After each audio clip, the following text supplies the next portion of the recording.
O'zbekiston futbol assotsiatsiyasi tarkibidagi Andijon viloyati futbol maktabida hozirgi kunda 22 nafar murabbiy ish faoliyatini olib bormoqda.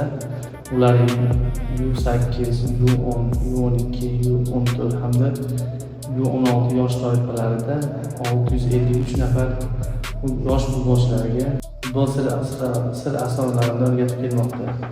Ulardan 32 nafarni qizlar tashkil qiladi.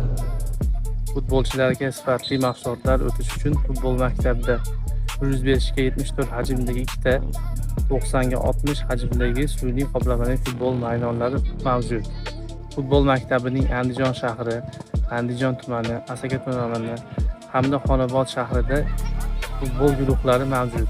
Futbol maktabida shug'ullanish istagini bildirgan talabgorlar belgilangan tartibda tibbiy ko'rikdan o'tgan holatda tashrif buyurishlari mumkin. Qabul soni chegaralanmagan.